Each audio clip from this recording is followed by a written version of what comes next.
Welcome po sa lahat ng naririto, maging sa mga batang kasama namin. Welcome, and I hope that as early or as young as you are, I hope na kayo ay patuloy din na magbibigay ng buhay para makilala ang Panginoon. So, ayun po, itutuloy po natin yung naumpisahan po natin na pag-aralan natin sa libro ni Hosea. So, bigyan ko lamang po kayo ng recap or review what happened sa chapters 1 through 7. So, chapter 1, 2, and 3 po, ito po ay about doon sa utos ng Panginoon na pakasalan ni Hosea, propetang Hosea, si Gomer, na kung saan alam naman po natin na nangalunya siya or naging unfaithful siya sa kanyang asawa.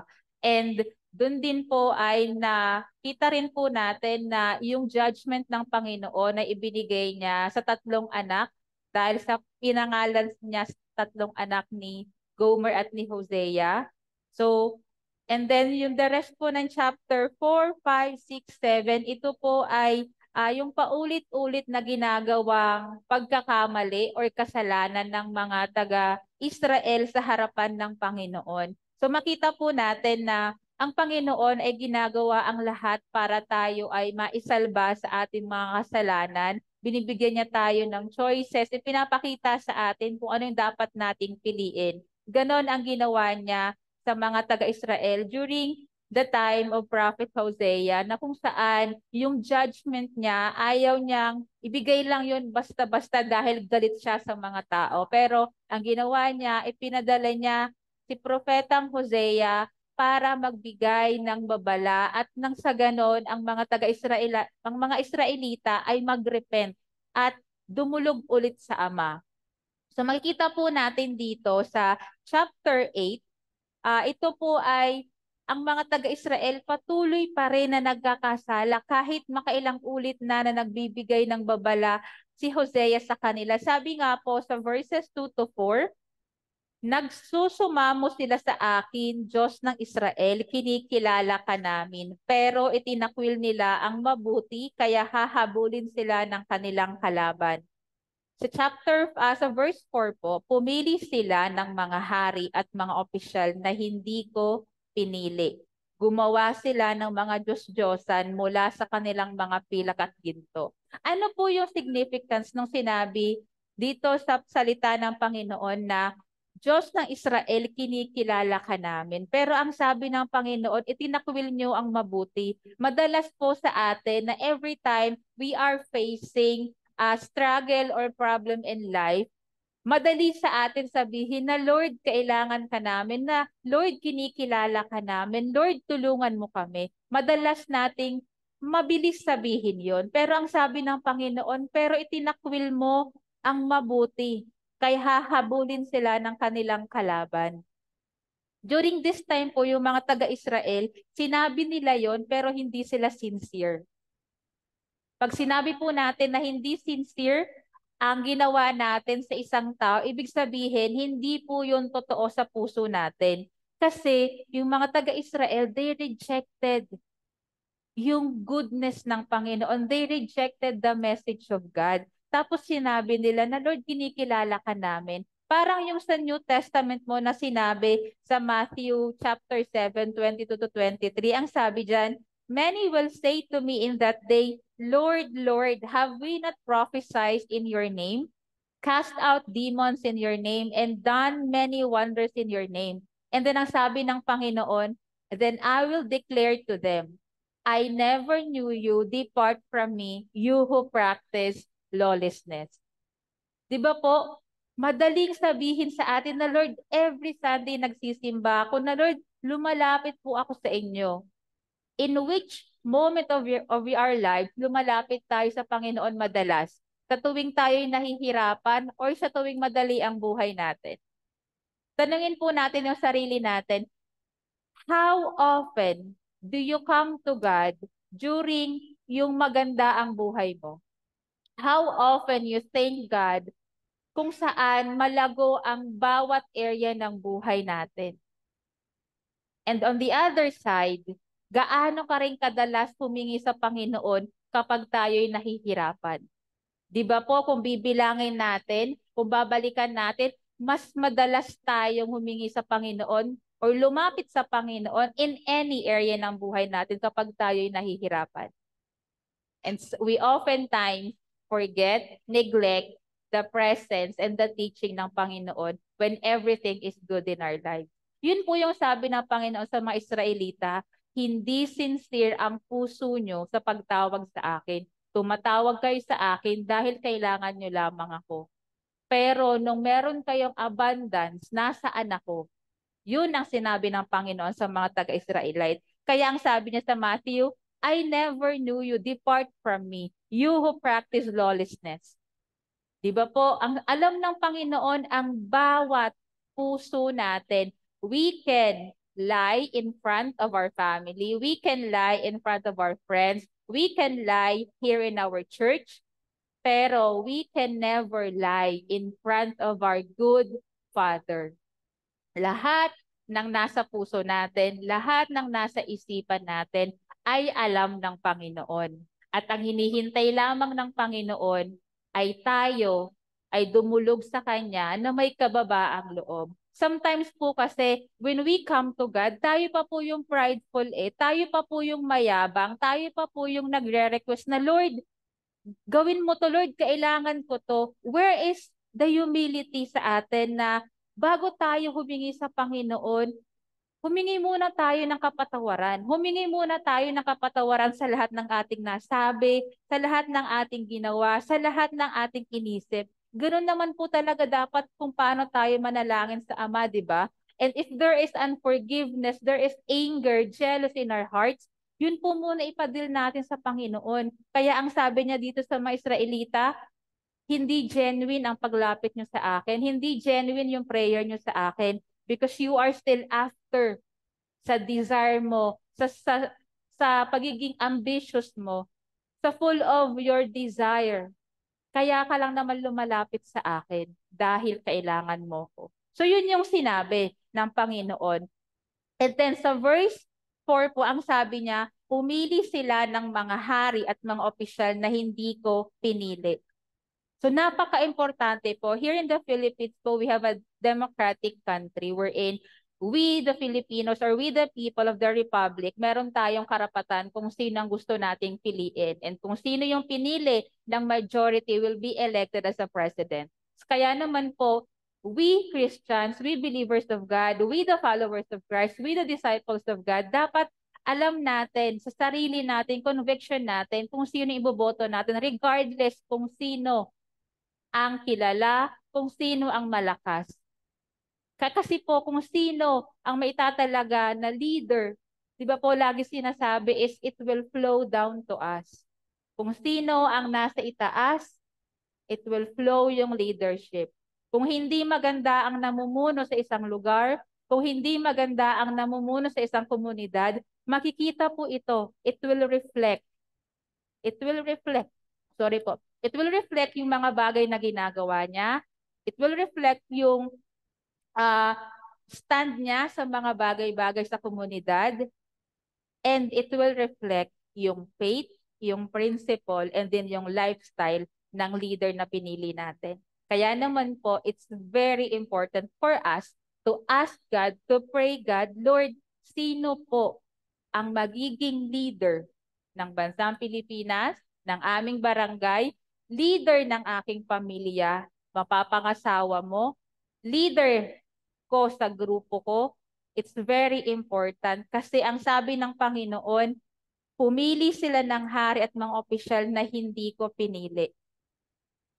And it is not just sinful na piliin natin yung leader na hindi pinili, pero sabi ng Panginoon, it's a foolishness kasi we will suffer what we have taken na desisyon sa buhay natin. Kaya naman, sa buhay Kristiyano po natin, ano yung mga desisyon sa buhay natin na pinili natin pero hindi nagbigay ng agreement ang Panginoon sa atin? What are our decisions in our lives na walang approval ang Panginoon pero ginawa pa rin natin? And after gawin natin isang bagay, we will come to God, Lord, bakit hindi ito nangyari? Lord, bakit ang lupit mo naman sa akin? Lord, you promised me that I will get this job. But wait lang po. Dun ba sa inaplayan mo? Dun ba sa pinag-investan mong pera? Narinig mo ba si Lord na go anak, I approve sa ginagawa mo. And then we have the audacity to come to the Lord and we're gonna blame Him na Lord, bakit ganito nangyari sa akin? Let's always have introspection sa buhay natin na nung nagdesisyon ba ako, kasama ba ang Panginoon dito or ako lang nag-decide? I remember po, gusto ko po umaakyat ng bundok. And then, I think last year po, it was September 2022. Mount Pulag po kasi yon. Ay gusto ko po talaga umakyat sa Mount Pulag. And then I remember hindi ako nagtanong kay Lord. So kasi nandun yung opportunity, may kasabay ako and then maganda yung offer, yung package. So nag-push ako. It was September. And then later on, nung nandun na kami sa Baguio, may bagyo. Binagyo kami sa Baguio. So nung nandun na kami sa papunta sa Mount Pulag, ang lakas na nung hangin, ang lakas ng ulan, sabi namin. Sabi nung or po namin, hindi kaya yan, kaya pa nating umakyat kinaumagahan, mawawala pa yan. So natulog kami doon muna sa camp namin, hoping na magkakaroon ng magandang panahon. And dumating na po yung alas 12, alauna, alas 2, alas 3 ng madaling araw. Ang lakas po talaga ng bagyo. Yung mga nasa Camp 1 pa lang po nagsibabaan na sila.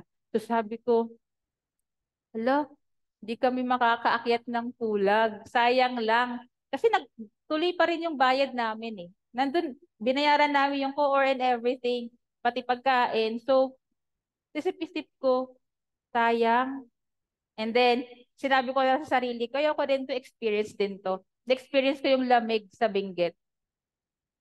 Alam mo yung, I'm just trying to justify po yung kasalanan ko kasi I don't want myself na i-point ko yung mistake ko sa sarili ko. Sabi ko, okay lang, experience naman yung malamig sa Baguio, marami akong experience. And ganun po tayo. We tend to justify the mistakes that we've done. And then, ayun na, nung pauwi na, hindi talaga maganda yung panahon.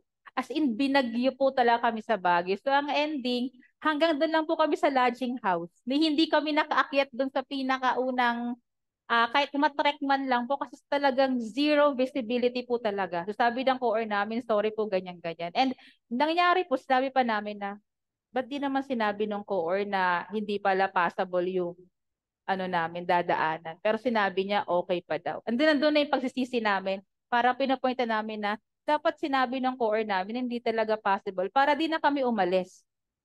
Kasi before po, tinanong pa namin na, possible po ba may bagyo daw po, sabi ng coordinator namin. Yes, ma'am. Lagi naman po namin itong ginagawa. But God intervened during that time dahil matigas ang ulo ko. So, nagmatigas ako, nagdesisyon ako, nakuha ko ba yung gusto ko ng makakit ng Pulag? Hindi. Nagsayang lang po ako ng pera. Though nandun yung experience, but the thing is, I didn't ask God for His approval. So dapat po ganun tayo. We have to ask God His approval sa maliit man yan o sa malaki. And sometimes we always neglect yung maliit na bagay na dapat lagi nating kasama ang Panginoon.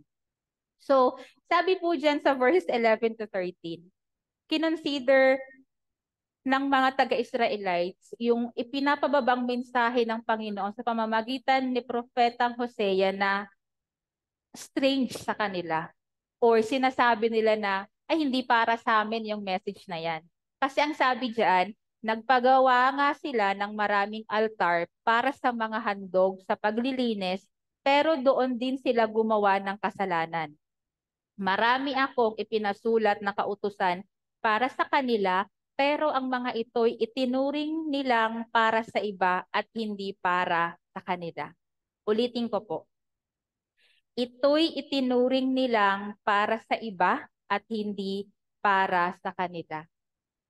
Sa ating buhay po, kapag tayo ay dinidisiplin ng Panginoon, kapag ang Panginoon ay nagbigay ng sitwasyon or ng tao para tayo ay i-correct, para ipakita sa atin na tayo ay nagkamali, para ipakita sa atin na you don't have to justify yourself.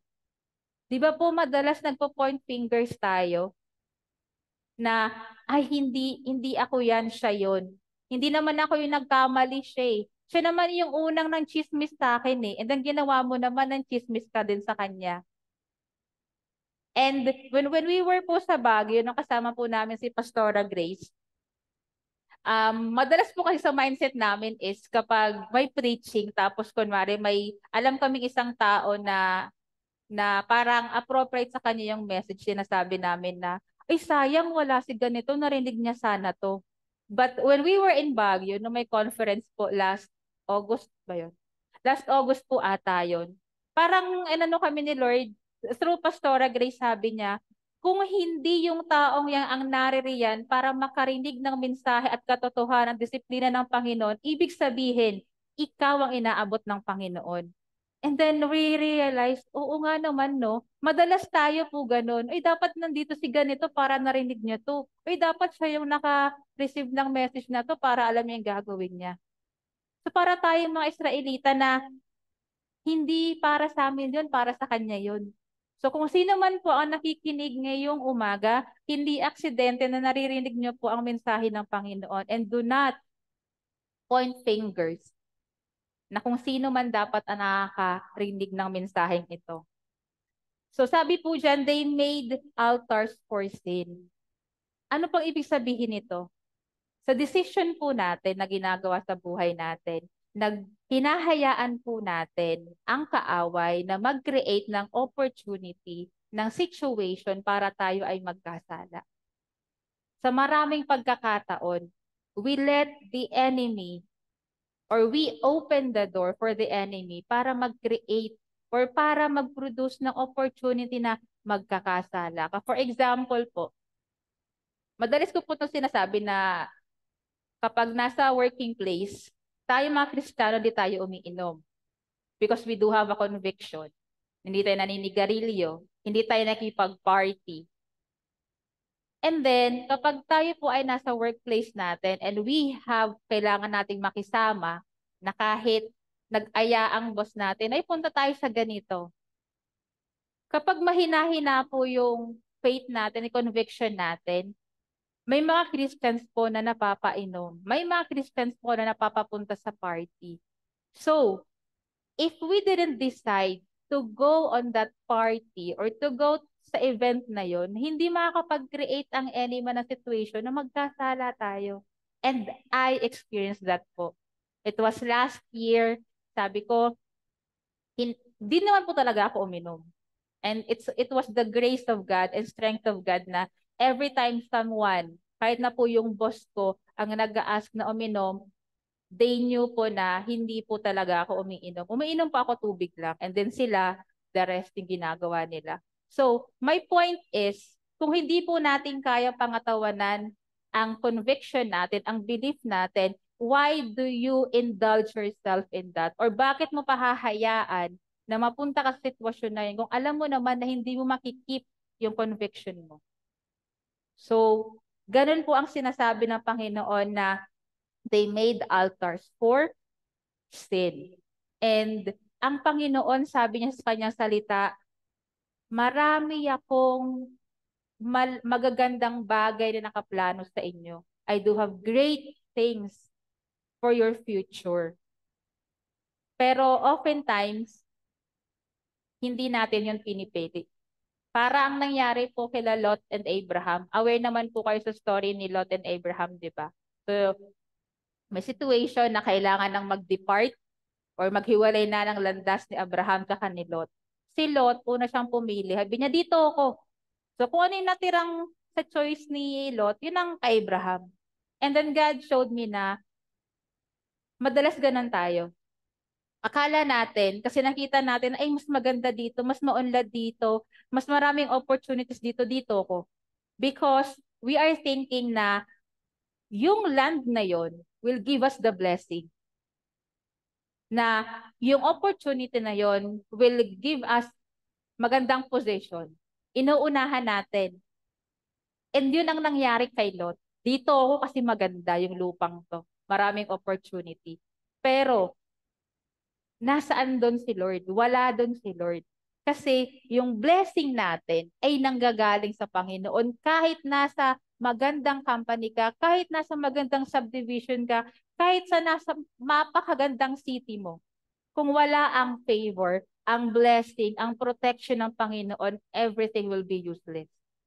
And you will see it na hindi naging maganda ang choices natin kasi pinangunahan na naman natin ang Panginoon.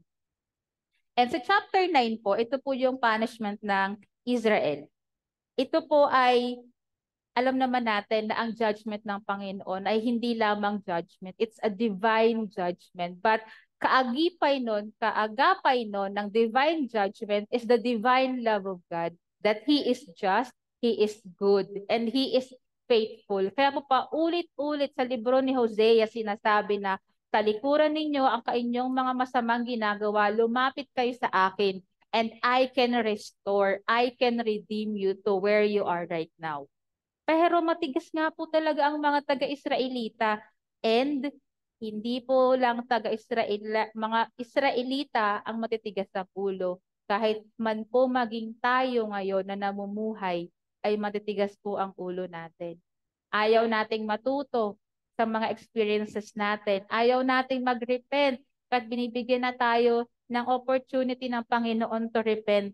And we don't want our lives to be transformed according to the Word of God, according to the likeness of Jesus Christ. Minsan po, sobra nating yabang because we anchor our security sa kung anong nasa harap natin. So sabi po sa verses 1 to 2, sinabi ni Hoseas, kayong mga taga-Israel, tigilan na ninyo ang inyong pagdiriwang katulad ng ginagawa ng mga taga-ibang bansa, sapagkat sumasamba kayo sa mga Diyos-Diyosan at lumalayo sa inyong Diyos. Kahit sa anggiikan ng trigo ay pinagdiriwang ninyo ang mga ani na itinuturing ninyong bayad sa inyo ng mga Diyos-Diyosan. Pero sa bandang huli, mauubusan kayo ng mga trigo. It's very normal po sa mga Israelites to celebrate the good harvest. Pero sabi ng Panginoon sa pamamagitan ni Hosea, itigil ninyo ang pagsi-celebrate. Bakit? Because they are celebrating that harvest with their idols, na sumasamba sila sa Diyos-Diyosan, and they neglect na si Lord ang nagbigay ng good harvest, and they didn't acknowledge that. So ang sabi niya, itigil ninyo ang pagdiriwang na yan. And sa buhay po natin, ano yung mga bagay na sineselebrate natin, and those celebrations, those events keep us away from God. Marami po tayo dito sa Pilipinas. There are so many holiday celebrations na ginagawa natin. Nandun po tayo sa dapat na we respect the traditions.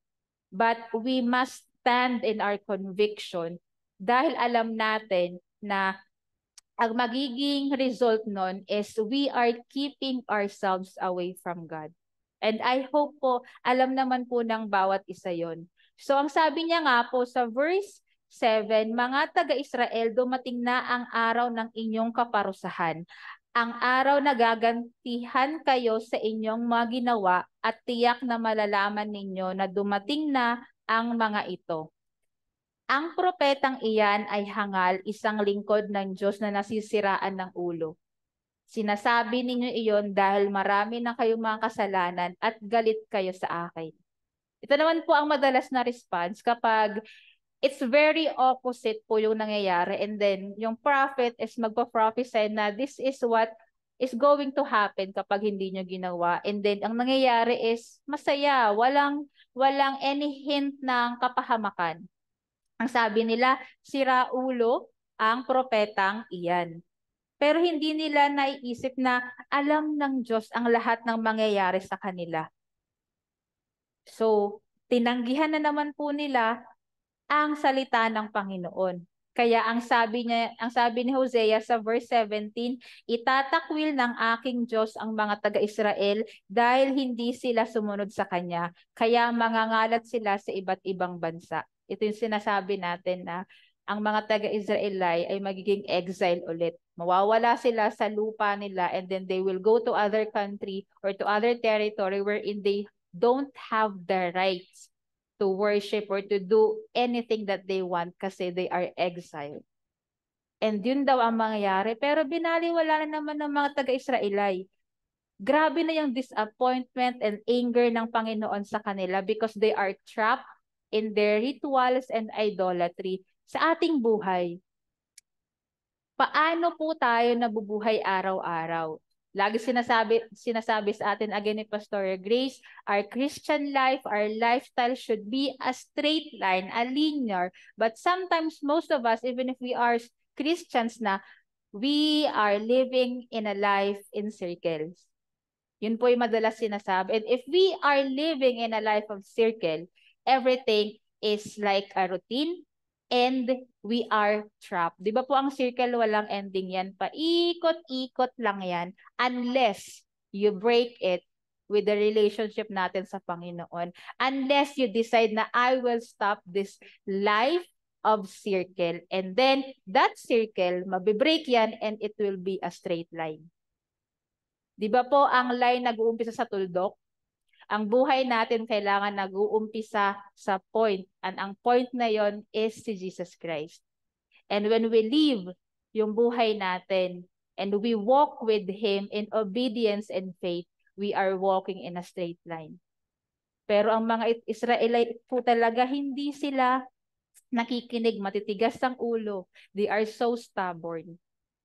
And wag lang po natin tingnan na ito ay in history dahil ang sinasabi ng Panginoon kung sino ang nakikinig sa inyo ngayon, this is the condition of your heart.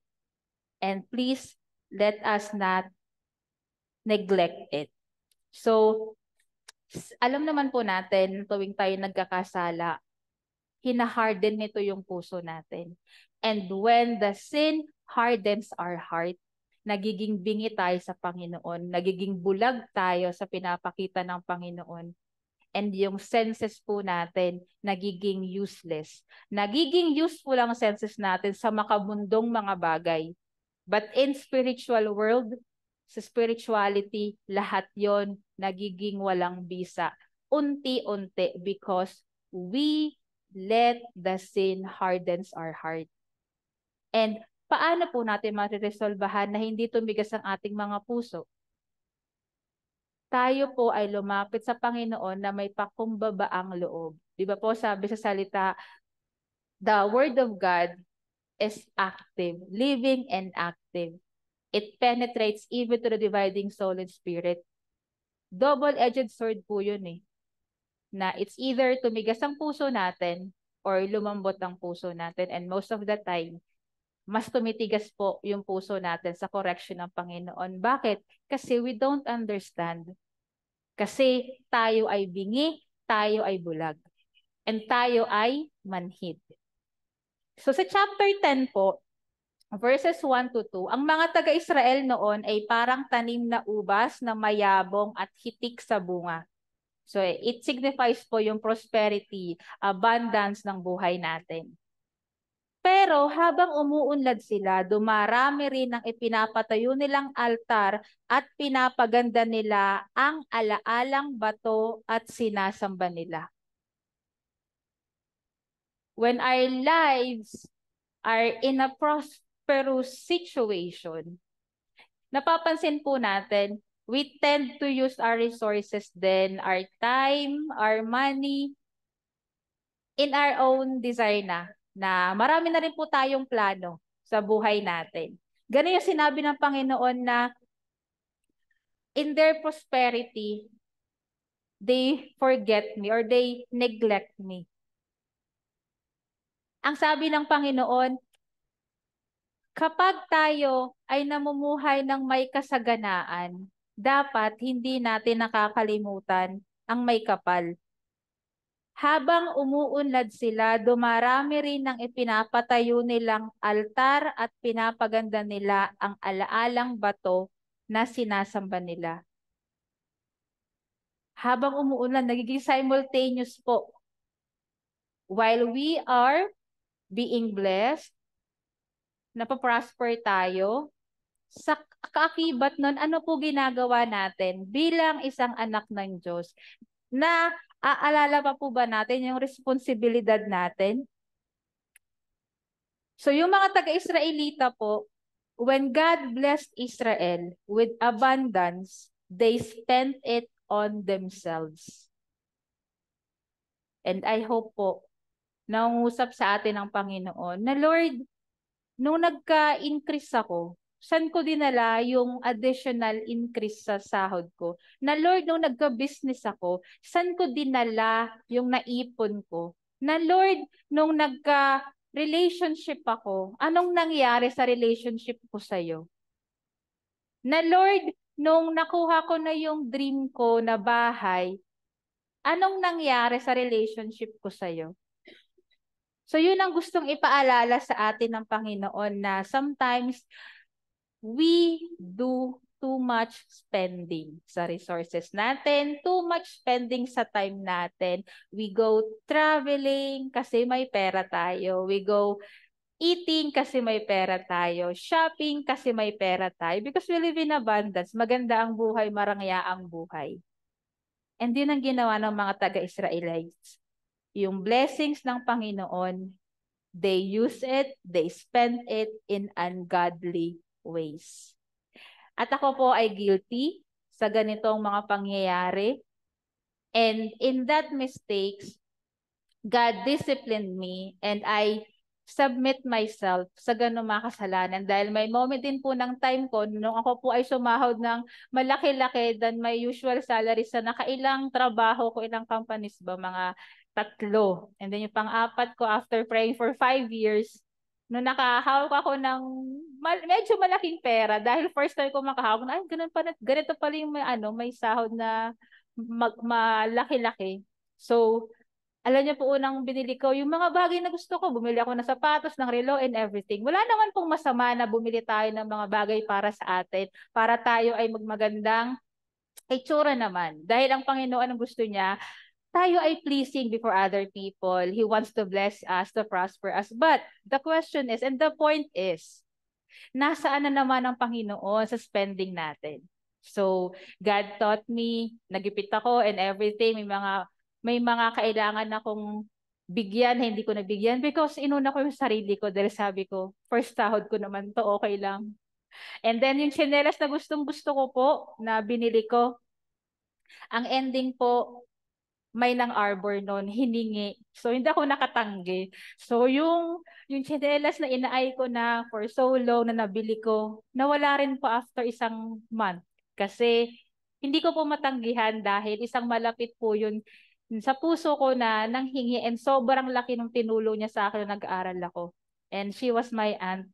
Nabi niya, ay, Wang, gustong-gusto ko yung ganitong tsinelas, makakatulong to kasi nurse po siya sa kabundukan. So, she needed po yung talagang matitibay na tsinelas. So, that slippers po, talaga namang durable po siya. And medyo pricey. So, sabi ko, Lord, ito yung gusto ko nabili ko na tapos mawawala na naman. Sabi niya, Ana, minsan lang manghingi yung tita mo. Ganon din sinabi ng nanay ko. Kasi tinanong ko muna yung mama ko, ma, hinihingi ni auntie yung tsinelas ko. And in my heart, ayoko po talagang ibigay. Pero sabi ng mama ko, ang wisdom ng mama ko, dahil sabi niya, be, minsan lang manghingi tita mo, lambing niya lang yan sa'yo. So sabi ko, sige, ibibigay ko. Because I know that God will never fail me. He will provide for that. So, ibinigay ko po yun and yun yung mga bagay na nasaan ng Panginoon. Wala pong masama na mag-invest tayo, gumastos tayo, pero nasaan ng Panginoon? Inuna rin po ba natin ang Panginoon? So, after nun, tinuruan ako ni Lord, every time na meron akong nakukuhang above sa salary ko or sa buhay ko na excess, I make sure na I give sa gawain ng Panginoon. I make sure na ginagawa ko yung responsibilidad ko sa pagbibigay ko sa Panginoon. And I hope po na hindi dahil di kailangan nating isumbat sa Panginoon na pinagtrabahuhan ko to, I deserve this. No, everything that we have comes from the Lord. Kaya ganun na lamang po dapat yung pagrespeto rin natin na kailangan nating ibalik sa Panginoon. So, by the grace of God po, na tututunan ko na i-control yung sarili ko kahit meron akong sariling pera dahil hindi po talaga maganda na we are spending lavishly sa mga wants natin. So, ayun po. And sabi nga po sa Galatians 5:13, "For you, brethren, have been called to liberty or freedom. Only do not use liberty as an opportunity for the flesh." So, in our freedom, in our liberty, huwag po nating hayaan na tayo ay magkasala. Na tayo ay patuloy na lumayo sa Panginoon. And may mga bagay po tayo na when our eyes set on that, ako po, nung napanood ko po yung story ni Gomer and ni Hosea, si Gomer po is attracted siya sa mga jewelries, attracted siya sa mga gandang damit. So, dahil attracted siya doon, nangusap sa akin ng Panginoon. And I remember, ito yung pinaka-phrase na sinabi niya sa akin. Sabi niya, "Ana, there are things that are not worth gazing or na hindi na kailangan tingnan pa. Because when you let your eyes gaze for too long doon sa object na yon, magkakaroon ka ng desire na gusto mo yon, na you will get every opportunity para makuha yon. And sometimes, doon natin binibuild yung altar para tayo ay magkasala. And just like what happened to Gomer, because she eyed for those jewelries, magandang damit, marangyang pamumuhay, doon po siya nag-start ng mga lunya. Doon po siya nag-start na maging unfaithful sa asawa niyang si Hosea. So, ganun din po tayo. If we are too focused sa goal natin, sa desire natin, then there are little ways na ginagawa natin na nagiging opportunity para tayo ay magkasala. Yung integrity natin nako-compromise, yung loyalty natin nako-compromise, yung way of life natin nako-compromise, the way we speak to other nako-compromise, and yung loyalty natin nako-compromise because we want that goal. We want that thing in our lives. Naalala ko po last time, magkakasama kami ng mga ka-co-work, ano ko po, kamakayang pro. Di na nga po kami young pro eh. Adult na kami, 30 years old na kami. Mahilig po kami sa mga sapatos. Pumunta po kami sa bagong bukas sa SM Terraces. SM Terraces. Sa Terraces po, sa FP. Bukas po kasi yung Planet Sports ba yun? Sports Planet. Basta po, Planet Sports.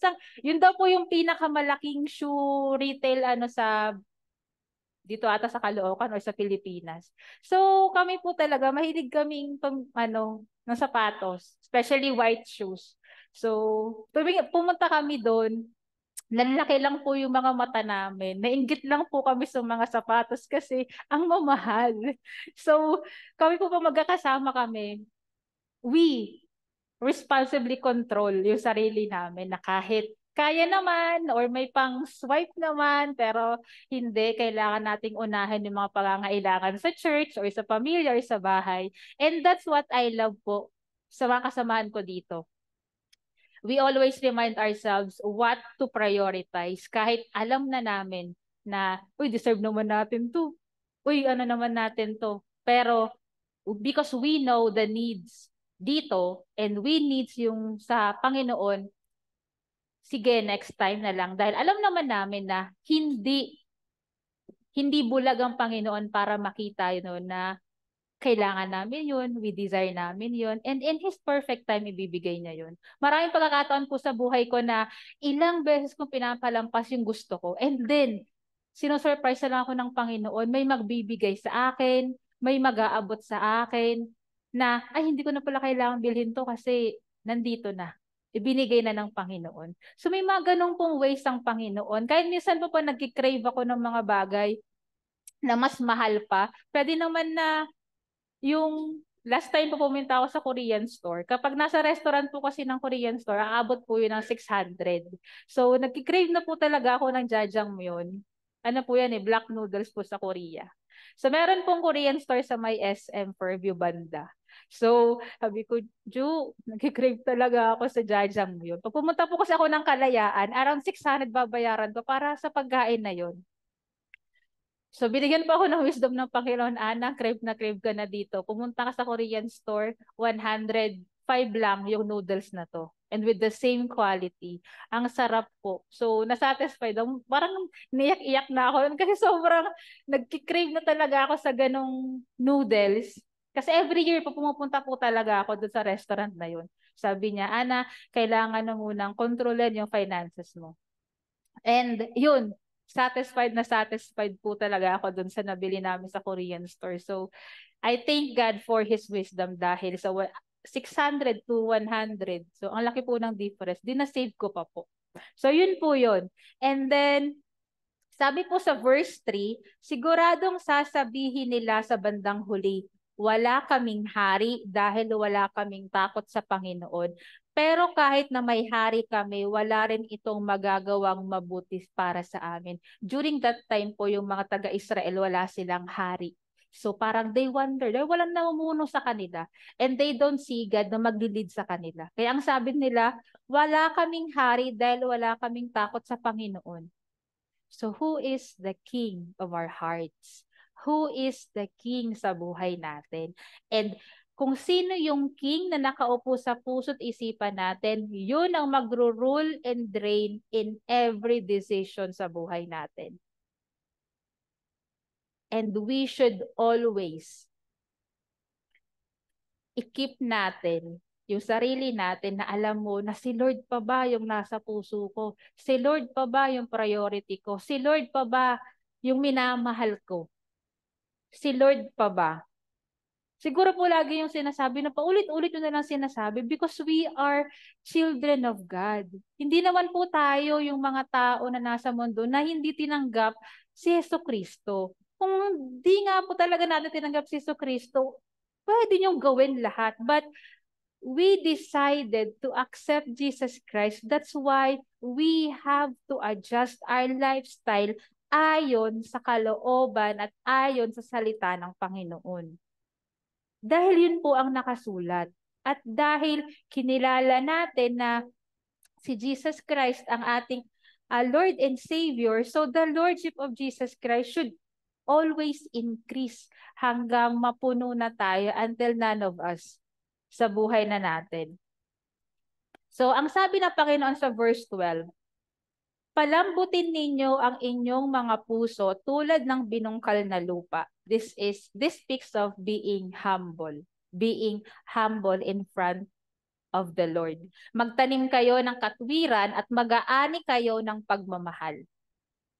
What we sow is what we reap. Sapagkat panahon na para magbalik-lob kayo sa akin hanggang sa aking pagdating at pauulanan ko kayo ng tagumpay. Ang sabi ng Panginoon, magtanim kayo ng katwiran at mag-aani kayo ng pagmamahal. So if magtanim tayo ng sama ng loob sa puso natin, ang lalabas ay galit. Kung magtanim tayo ng selos sa puso natin, magiging bitter tayo. So kung ano po yung itinanim natin, yun din po yung aanihin natin. And yun ang gustong maunawaan ng Panginoon. Sabi po sa verses 13 to 14, pero nagtanim kayo ng kasamaan, kaya nag-ani rin kayo ng kasamaan. Nagsinungaling kayo at iyan ang bunga ng inyong kasamaan. At dahil sa nagtiwala kayo sa sarili ninyong kakayahan, we always do this, we always trust our own ability, our strength, our capabilities, our knowledge, our wisdom, our judgment. Madalas tayo nagkakamali. Tulad halimbawa sa marami ninyong mga kawal, darating ang digmaan sa inyong mga mamamayan at magigiba ang inyong mga napapadirang lungsod. Kung ano po yung binilt natin through our own strength, in everything na wala ang Panginoon, unti-unti magko-collapse yun. Until we hit the bottom and we will cry out to God genuinely na, Lord, I need you. Lord, save me. And doon, ang Panginoon laging handang umalalay para sa atin. And sa chapter 11 po, ito po ay para tayong mga runaway bride. Ito po yung enduring love ng Panginoon, yung relentless love ng Panginoon.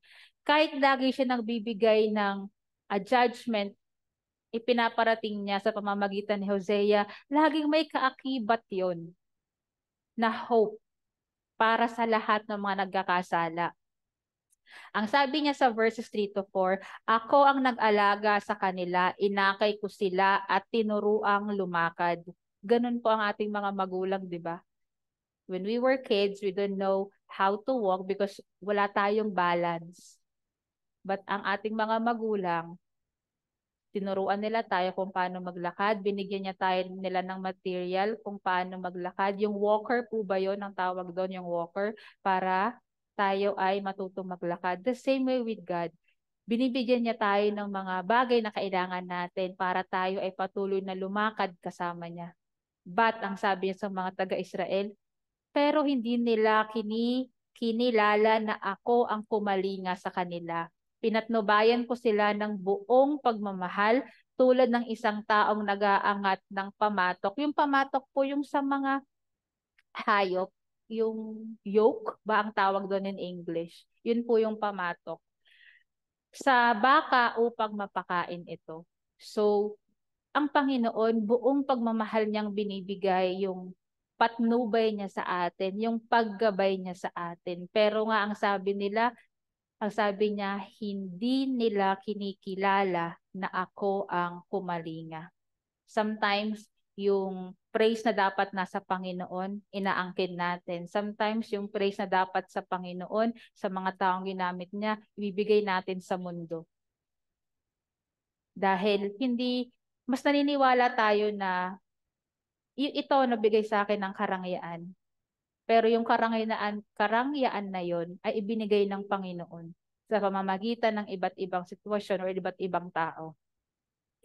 And yun po yung sakit sa puso ng isang ama sa atin na tinuturuan ko kayong maglakad pero hindi ninyo iyon inuunawa, isinasapamuhay. And nabibreak po yung heart ng Panginoon sa atin. Sa mga magulang, especially po yung mga mommies po natin, yung mga matatagal na po nating mga nanay, and yung mga bago pa lang magiging nanay, lagi, alam ko po, kahit hindi pa po ako nanay, pero dahil nga may mama rin naman ako, lagi niyang sinasabi na, hindi mo kasi alam ang puso ng isang inay. Kasi po, may kuya po ako na mabait and sometimes, naiinis po ako. Pero yung mama ko, sabi ko nga, paborito mo kasi, sabi niya, hindi mo kasi alam ang puso ng isang ina. So, ayun na naman ang nanay ko, which is very true po talaga. Ano pa po kaya ang puso ng isang ama sa langit na kayang gawin ang lahat para sa anak na nagkakasala, para sa anak na matigas ang ulo. So, ganun po ang Panginoon sa atin. In His discipline, nandun yung gracious hands niya, nandun yung gentle hands niya, pero sometimes kailangan niya tayong paluin para talaga ma-realize. And yung palo ng Panginoon ay masakit po talaga and it will cost us something. But God made me realize na kapag dinidisipline tayo ng Panginoon, may kasamang pain yun syempre. Parang pag inooperahan tayo. If we want to change something sa buhay natin, kahit anong change, there is always an adjustment of pain. Na kapag kailangan magpa-opera ng puso, kailangan kang hiwain, and kahit may anesthesia ka, after ng operasyon, mararamdaman mo yung pain. Pero after that, may healing. And after that, may nabago. So parang sa braces ko, mga napapabraces po dyan, Sobrang sakit po magpa-adjust kasi may binabago sa ngipin, may tinatama sa ngipin, may inire-realign. Sobrang sakit po na nagko-cause na minsan di ka makakain or hindi mo magawa yung mga makain yung mga gusto mong bagay. Pero yun po yung kailangan gawin para makita mong ma-align yung ngipin mo sa tamang position. And after that pain, may makikita ka na pagbabago. And yun po yung kailangan nating maunawaan na sometimes God allows us para masaktan tayo. But in that pain, in that hurt, hindi niya hahayaan na malugmok lang tayo sa sakit na yon dahil sinasamahan niya tayo in every pain. When you think that you are crying all out na and sa tingin mo wala nakakaintindi sa'yo, look up, si Lord ang lagi mong kasama in every heartbreak, in every rejection, in every pain na nararanasan natin. Si Lord ang kasama mo. Do not depend sa mga taong inaakala mo na nandyan, pero madidisappoint ka lang, mapofrustrate ka lang kasi wala sila. Ba't ka nagdedepende sa ibang tao? Meron kang Diyos na dapat ang pananampalataya po natin ay nasa Diyos Ama lamang. Kasi when we have too much expectation sa isang tao because close kami, super close kami, pero bakit nung kailangan ko ng tulong, wala sila? And that's an opportunity na hinahayangan ng Panginoon na, Ana, you depend on me. Do not depend on people you thought na nandyan para sa'yo because I will never fail you. I will never leave you. Dapat po magkaroon tayo ng tamang expectation sa mga tao because God will never disappoint us. Maybe we would think na God disappoints me so many times, pero kasi yun ang gusto mo at hindi yun ang gusto ng Panginoon. Kaya sa tingin mo, nadidisappoint ka ng Panginoon. Yun po yun. So, sa verses 5 to 7 po, pero dahil ayaw nilang bumalik sa akin, di ba po, tinuturuan na kung paano yung way, saan pupunta, anak, dito ka, maglakad ka, dito ka sa path na to, wag ka dyan, matinik dyan, maraming ano dyan. Pero ayaw nating makinig. Ang sabi ng Panginoon, pero dahil ayaw nilang bumalik sa akin, babalik sila sa Ehipto. Alam naman po natin na when the Bible cite Egypt, ito po ay ang wilderness, yung place kung saan tayo ay imprisoned. Naalala nyo po nung niligtas ni Moises ang mga taga-Israelita sa Ehipto, and then after iligtas ay sila pa ay nagreklamo na sana nagstay na lang kami sa Egypt, kakain pa kami ng masarap. Dahil during that time na nasa wilderness na po sila, kinakain lang nila ay mana at quail. And ayaw nila nun. And sometimes ganun tayo na sana di ko na lang ito ginawang desisyon na to. Sana di ko na lang sinunod muna si Lord para nagawa ko tong gusto ko. Ulitin ko po. Pero dahil ayaw nilang bumalik sa akin, babalik sila sa Ehipto. Gusto po ba natin yon? Na kung saan na tayo pinalaya ng Panginoon, pinalaya na tayo sa addiction, pinalaya na tayo sa anger, pinalaya na tayo sa utang, pinalaya na tayo sa mga bagay na gumagapos sa atin. Gusto pa po ba natin bumalik doon? And gusto pa rin po ba nating maramdaman yung sakit, yung pighati, yung kalungkutan, yung pag-iisa? Nung tayo ay naroroon, ako po, when I experienced yung sa buhay ko yung heartbreak, yung ma-broken hearted ako. Sabi ko, Lord, ayoko nang ma-experience yung ganitong pain. Dahil hindi naman po kaila sa inyo, marami rin namang pagkakataon na nagkamali si Ana, mga immature decision na gusto ko ring ma-experience, pero during that time, sobrang sakit talaga. That's when the time na gusto kong ma-experience yung mga bagay na experience ng iba. And then, I tried na baka may chance. Alam mo yung mga ganun pagkakataon na baka naman. It's about a relationship po. Para aware, para di na po kayo mag-isip. So, about a relationship po. So, sobrang sakit nun, nung tinry ko yung relationship na yon, alam ko na hindi naman kalooban ng Panginoon. Nung una, nag-enjoy pa, ganito pala yun, ganyan-ganyan. Pero sa kinalaunan, ang dinulot lang sa akin nun is yung puso ko masakit and na-question mo yung value mo bilang isang tao. And during that time, di ko naman kina-question yung value ko. yung worth ko. Because I know my worth sa Panginoon.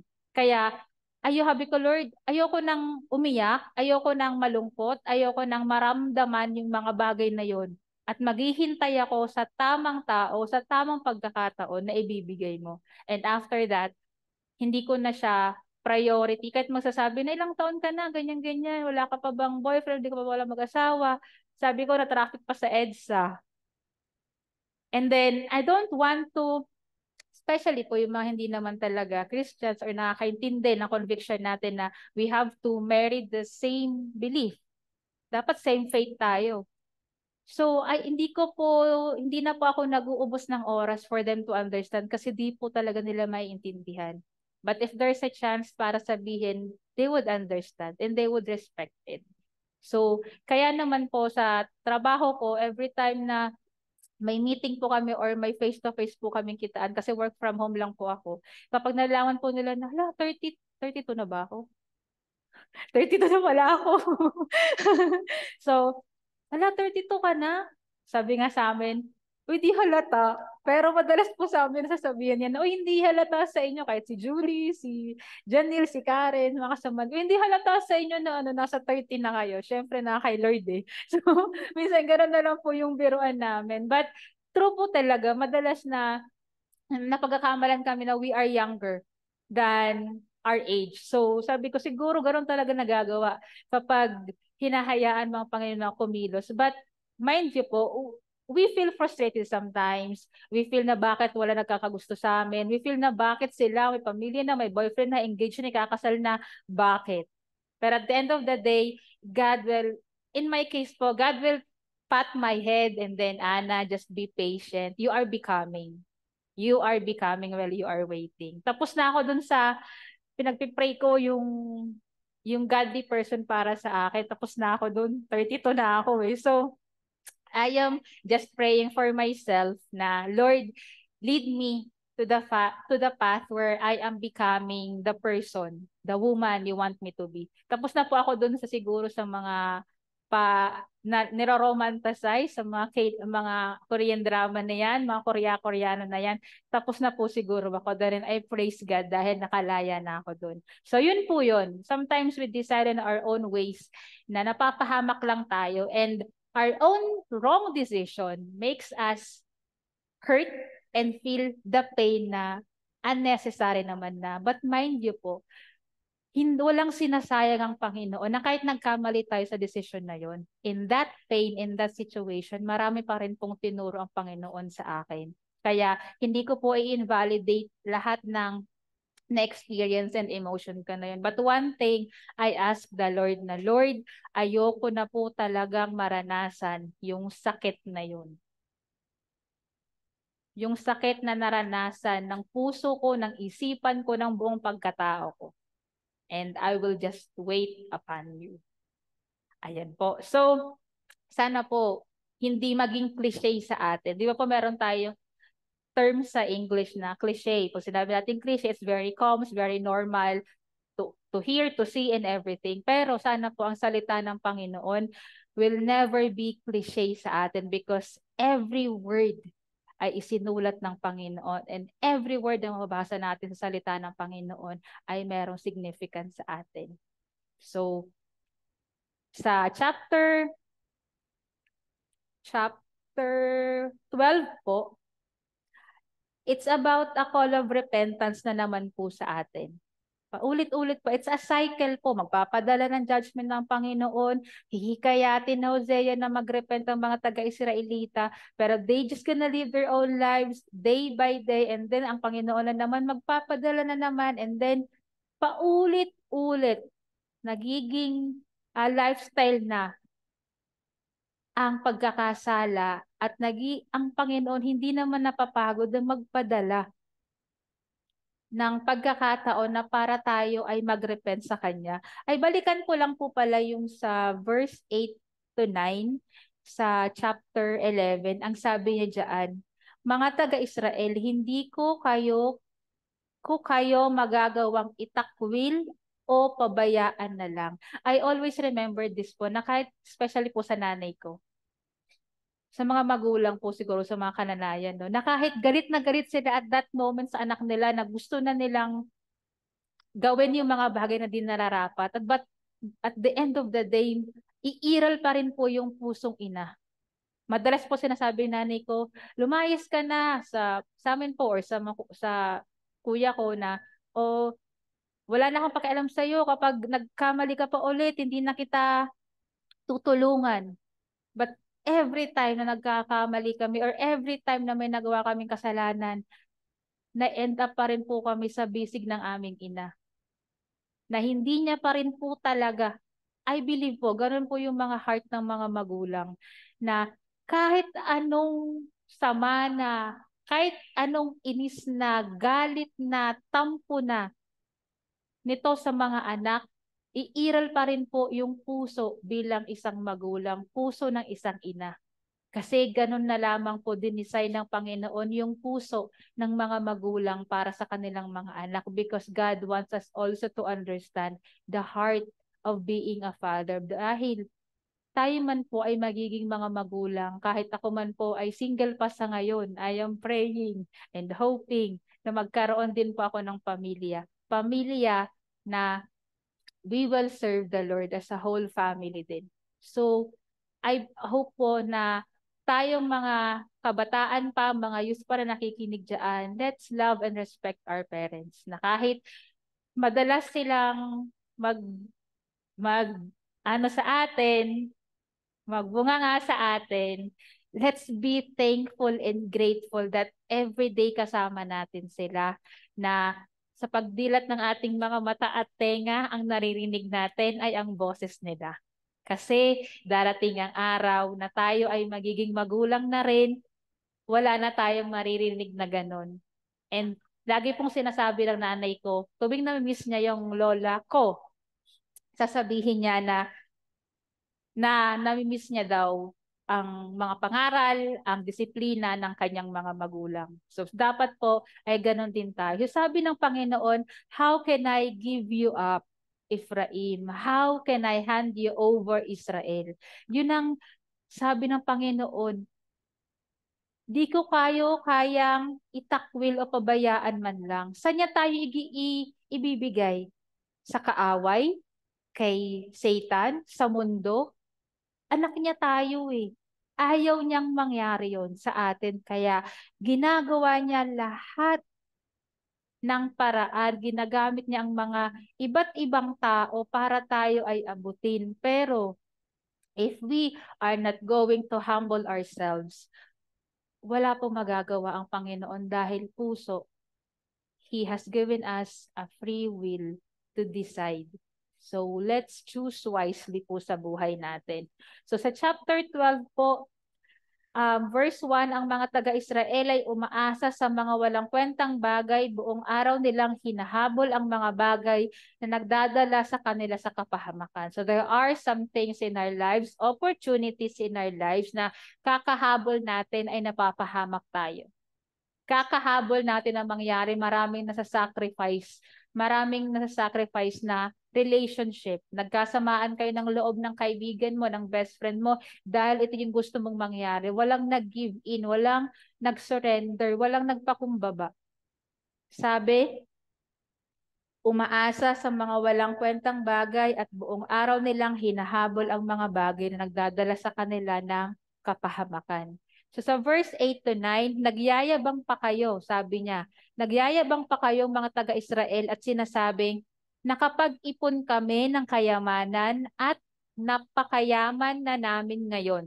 Ulitin ko po, ang sabi ng mga taga-Israel, nagyayabang pa sila, sabi, nakapag-ipon kami ng kayamanan at napakayaman kami ngayon. Walang makapagsasabing, yumaman kami sa masamang paraan dahil kasalanan ang gawin iyon.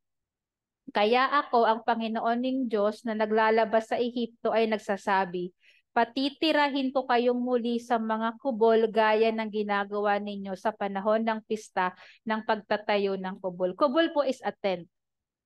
So this time po, sabi ng mga Israelita, wala kaming ginawang kasalanan. Yumaman kami, naging marangya kami. Wala kaming ginawang kasalanan because they are blinded. They are blinded and their hearts were hardened because of their sin, unfaithfulness, and idolatry. And sa mundo po natin, maraming sinasabi na okay lang yan as long as wala ka nasasagasaang tao. Yes, tama naman po yan. As long as wala ka nasasagasaang tao. Pero iba po kasi ang standard ng mundo na righteous or tamang gawin kesa sa standard ng Panginoon. Maraming pagkakataon na ina-accept ng mundo yung standard na to and you thought na wala ka nasasagasaang tao. Pero sa ating mga Kristiyano na ang prioridad ay ang relasyon sa Panginoon and ang prioridad ay mabago tayo para maging holy. Ang standard po dapat ng Panginoon ang inaalala natin. Kasi regardless ang standard ng mundo, dito tayo i-judge ng Panginoon sa standard na ibinigay niya. Walang masama, sige, okay lang yun, wala ka naman nasasagasaan, be happy, live the life you want. Ano ba yung YOLO? You only live once. Para sabi nila, gawin mo na lahat ng gusto mo, bilhin mo na lahat ng gusto mo, and everything, kasi mabubuhay ka lang ng isang beses. Sabi nga, you only live once.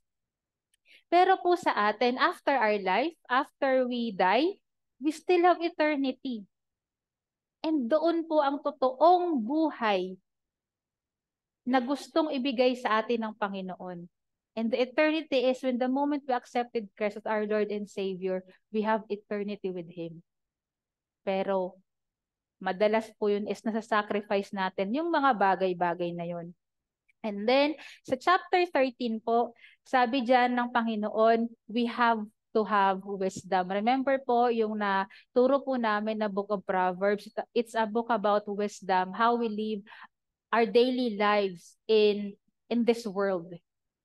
Sabi po sa verse 1, noong una kapag nagsalita ang lahi ni Ephraim, nanginginig sa takot ang ibang mga lahi ng Israel dahil tinitingala nila ang lahi ng Ephraim. Pero nagkasala ang mga mamamayan nito dahil sumamba sila sa Diyos-Diyosan ng Baal.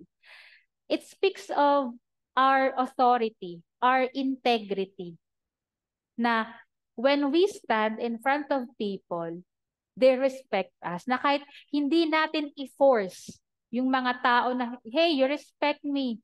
Hey, you obey me, especially if we are leaders sa ating trabaho, sa ating organisasyon, and everywhere. Kahit saan na merong leadership, people will acknowledge na you are a leader. Na kahit nakaupo ka lang sa gilid, ikaw nilang leader namin. Because they recognize your authority. But the moment we continue to sin, ang sabi diyan, na dati nilang tinitingala pero nagkakasala ang mga mamamayan nito dahil sumasamba sila sa Diyos-Diyosan. The moment yung pride na po ay mangibabaw sa puso natin, sa atin po mga Kristiyano, we have this anointing na tinatawag. And nare-recognize po yun ng ibang tao. Pero kapag patuloy tayong nagkakasala, hindi nawawala ang anointing, pero sabi nga po, nagdi-diminish iyon. Ma-integrity pa po ba tayo sa ating buhay, our testimony bilang mga anak ng Diyos? And sa verse 4 to 6 po ang sabi, ang Panginoon na inyong Diyos na naglabas sa Ehipto, wala kayong kikilalaning Diyos at tagapagligtas maliban sa akin. Kinalinga ko kayo roon sa disyerto, sa tuyong lupain, pero pagkatapos ko kayong pagpalain, paunlarin, naging mapagmataas kayo at kinalimutan na ninyo ako. Sabi po, naging mapagmataas tayo at kinalimutan natin ang Panginoon. And nagiging broken po ang heart ng Panginoon. And sa verses 13 to 16 po, this is the unavoidable judgment na kailangan po ipahayag. Sabi, binigyan ko kayo ng pagkakataong magbagong buhay, pero tinanggihan ninyo ito dahil mga mangmang kayo para kayong sanggol na ayaw lumabas sa sinapupunan ng kanyang ina sa panahon na dapat na siyang lumabas. Sabi ng Panginoon, binigyan ko kayo ng pagkakataong magbagong buhay. And at this moment po, if God is reaching your heart to repent on something, you have to repent because we have this accountability na nakarinig tayo ng salita ng Panginoon.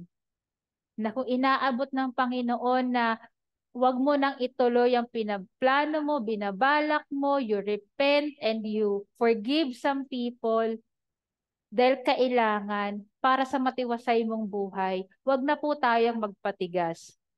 Sa chapter 14 po, this is the return and redemption ng Israel.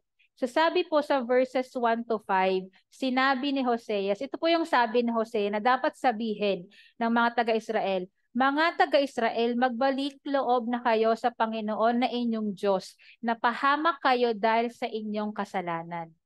Magbalik loob na kayo sa Panginoon at sabihin ninyo sa Kanya. Sinabi pa ni Hosea na ganito dapat ang sabihin nyo pag kayo ay lumapit sa Panginoon. Patawarin niyo po kami sa aming mga kasalanan, tanggapin niyo po kami ayon sa inyong kabutihan upang makapaghandog kami sa inyo ng pagpupuri. Hindi na kami hihingi ng tulong sa Assyria at hindi na rin kami aasa sa mga kabayong pandigma. Hindi na rin namin tatawagin na aming Diyos ang mga Diyos-Diyosang ginawa namin sapagkat kinawaan niyo po kami na parang mga ulila. Ganon yung gustong sanang sabihin ni Hosea sa mga Israelita kapag nag-pray, lumapit sa Panginoon. At sabi naman niya, sinabi ng Panginoon, pagagalingin ko ang aking mga mamamayan sa kanilang pagkamasuwayin at taus-puso silang mamahalin sapagkat nawala na ang galit ko sa kanila. If our hearts are sincere, are genuine, and humble tayo, there's no way na hindi tayo papakinggan ng Panginoon. Kaya ang sabi niya, pagagalingin ko ang aking mga mamamayan sa kanilang pagkamasuwayin at taos-puso ko silang mamahalin sapagkat nawala na ang galit ko sa kanila. Pagpapalain ko ang mga taga-Israel, ako'y magiging parang hamog sa kanila na nagbibigay ng tubig sa halaman. Sila ay uunlad gaya ng halamang liryong namumulaklak. Sila ay magiging matatag tulad ng puno ng sedro sa Lebanon na malalalim ang ugat. So yun po ang sabi ng Panginoon. It's a call for repentance. And once we have repented, God will redeem us. So, ang huling payo ng Panginoon sa verse 9, naway malaman at maintindihan ng may pangunawa ang mga nakasulat dito. Tama ang mga pamamaraan ng Panginoon at sinusunod ito ng matuwid, pero naging katitisuran ito ng mga suwail. So sabi, if there is still a chance for us to repent our sins. Sabi nga dyan, who is wise? Who is wise? Sabi nga po dyan sa English, whoever is wise, let him understand these things. Whoever is discerning, let him know them. For the ways of the Lord are right, and the upright walk in them, but transgressors stumble in them. Are we wise enough to humble ourselves? Are we wise enough to choose the right decision kung saan ang ibinibigay ng Panginoon ay buhay?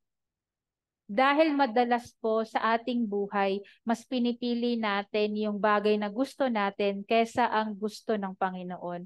So in conclusion po, yung libro ni Hosea, ito po ay pinakita ng Panginoon yung pagmamahal niya. At hindi lang yung pagmamahal niya dahil gumamit siya ng tao para ipakita ito. At ginamit niya si Hosea para makapangasawa kay Gomer para maintindihan ang puso ng Panginoon na kahit gaano ka-unfaithful ang kanyang asawa, kahit gaano ka-unfaithful ang Israel, nandun pa rin ang Panginoon, willing, waiting for us to ask Him to be redeemed.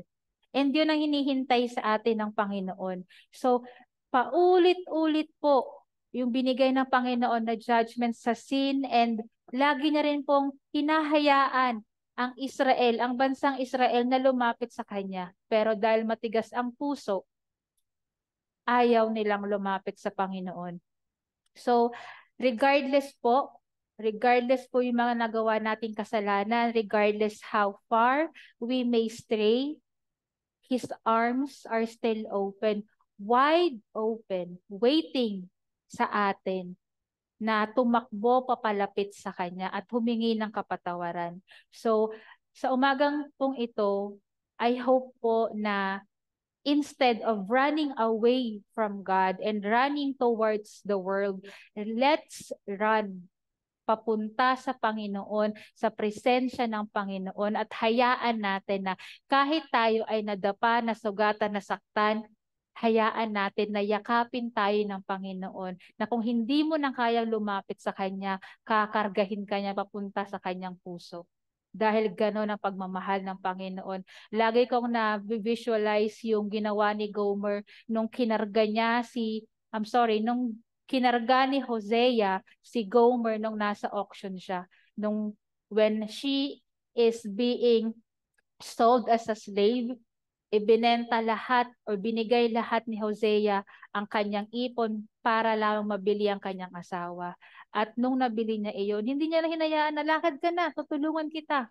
Pero ang ginawa niya, kinuha niya si Hosea, si Gomer, nilagay niya sa kanyang arms. Alam mo, parang prinsesang